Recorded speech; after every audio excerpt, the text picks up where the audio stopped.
we could just continue with some Q&A. All right. Ross's first question, getting the best return from your pro shop.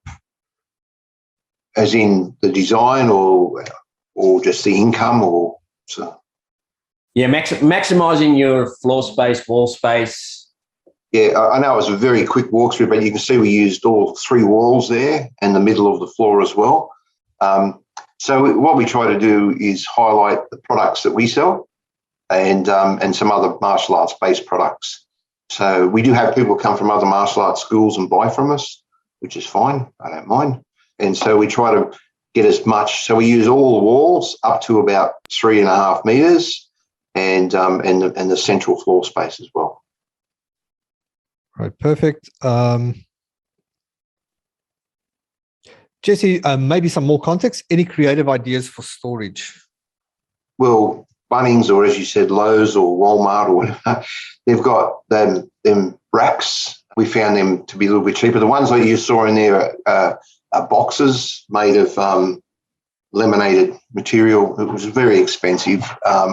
And I'm a joiner as well as a builder, so I made them myself, but there's a lot of cost in the material. But in Newcastle, we use, they're like the storage shelves, and it gives that little bit of edgy look, and they're very, very, very cheap, very solid, and I think they're 6 high, and they go right across the back wall, so we put all our gear on there. It's actually a little bit more open air anyway, so it's a little bit, keeps everything cleaner. Perfect. Shane, do you start with a basic design first and then add on year after year, or do you go all in from the start? Now I go all in, but when I wore a younger man's clothes, I just build up slowly. So from there, so that's why I offer up a basic conceptual plan, and then I offer a deluxe sort of facility. Perfect. I know we were asking just things that you wanted to learn, but Tom, if you've got a specific question about internal signage, just let us know. Colors we've covered. Adam, parents viewing on the mat or divided by windows? Divided by windows. You might have saw in that clip, which was a little bit fast, but you saw some big windows. So we have separate viewing rooms. And we try to do that at all our facilities if possible. Just depends on the space. So we also have a live camera feed, and we can offer opportunity for parents to log in. We have like a camera system through the whole building, which is a real asset. I haven't mentioned that. It's if someone tries to pull a claim on you for an injury, you just rewind and show them the video, and all of a sudden they're cured. I had that happen a few times. But anyway, that's another story. So you can give access to the parents if they can't come in, or we had a mum that was sick in hospital, so we gave her access and she could watch a kid train. So it was a really good thing.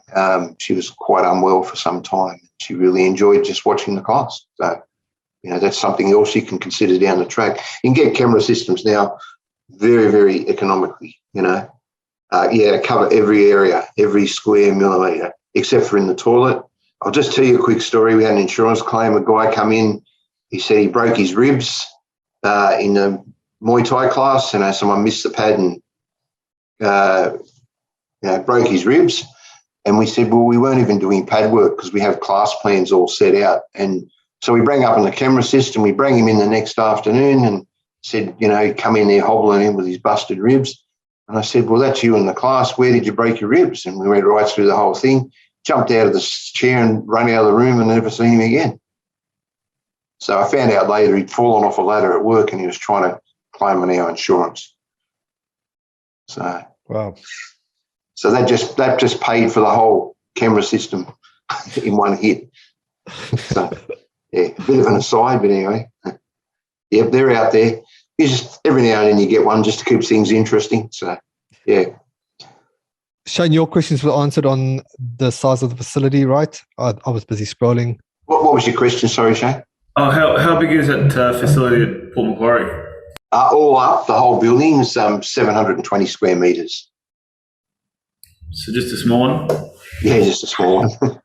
Oh, it's also the headquarters, but for the whole organisation. So it's a little bit extra special, but usually we're about 300 square metres is what I recommend. What monthly rent for that size school? 7,500 a month. Perfect. Which is in some countries would be peanuts. It's 90,000 a year. It is actually my building. I own it. So, but I pay rent to myself. Adam, in US dollars, that's probably about 4,500 US. Yeah, well, that is the commercial rate for that sort of building where its location at. So it's done. It's done within the confines of what's required to meet, taxation purposes and all that sort of stuff. So each year we get it evaluated what the rent would be, and we pay that. Perfect. All right. Greg, how long did it take for you to purchase your first building? Well, it only took me, once I decided to use direct debit, 12 months.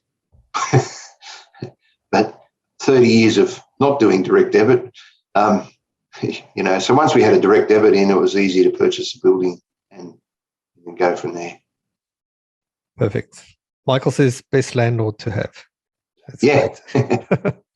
How many employees for that main school, Greg? We have 20. We have 20, but that also incorporates head office staff. Now, out of that, there's 4 permanent staff and the rest are casuals. And when I say 20, some are juniors that come in and assist on 2 40-minute classes a night. So it ranges from that right through. But there's 20 exactly. Perfect. If you wanted to reconfigure that into full-time positions, it'd probably be 6, 3 full-time and 3 permanent part-time. 312 students.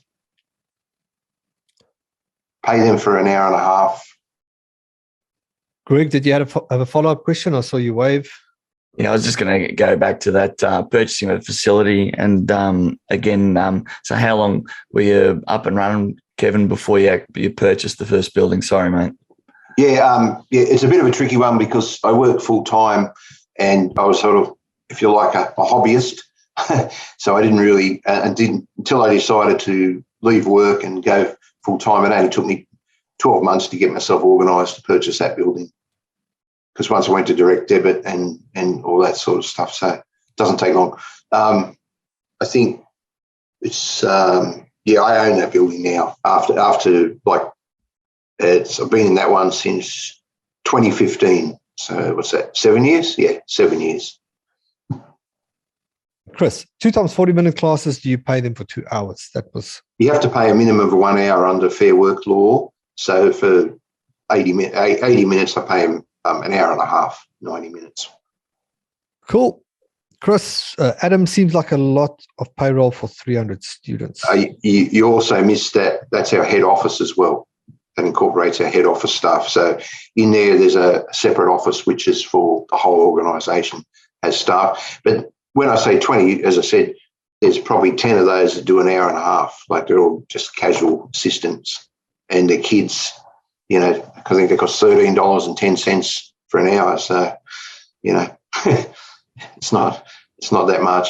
Our other guys are up, they're more expensive, but they've been training a lot longer. So we remunerate them higher rate. Michael, what pay scale do you use? We use a fitness industry award, and we use the pay scale is in there for ages and for casual or permanents. So we use the Australian Fitness Industry Award. I think everyone operates under that pretty much. Just a little tip on paying people. If you pay them over and above the normal industry standard, and something happens along the way, then you have to justify why you're not paying everyone the same. So you need to make sure everyone follows the Fitness Industry Award exactly to the letter what the prescribed amount is. So you can work out the level, but everyone needs to be the same. And if you give bonuses, they need to be separate incentivised bonus, because you can fall foul of the fair work laws. So just be careful of that. That's a free tip. Perfect. And Michael, a follow up on that. Do you have EBA with the staff? Yes, we do. Yeah. Just a standard commercial agreement as outlined in the fitness industry, as a fair work. Yeah. Perfect. Adam, how many hours do you have main instructors work daily and weekly, hourly, or salary? It's a fairly complex answer, but we only have one person on 36 hours a week, and then it just scales down to there. So everyone's permanent part-time, except for the manager. He's full-time. Permanent part-time or casual, I beg your pardon. So we might have instructors like we have our Muay Thai instructor. One of them, he just does 2 classes a week. That's his gig. He works full-time employment. He likes to come in and teach, so he trains 2 nights and teaches 2 nights. All right.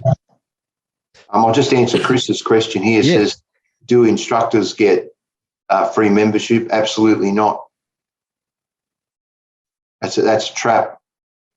You pay me, I pay you. That's how it works. No. I've done all the discounted free stuff, and it's just you fall foul of it. Eventually, they pay me, I pay them. I pay them top dollar, and they pay me, and everyone's happy. So permanent part-time, it's someone that works more than 16 hours, Greg. Yeah, 16 hours.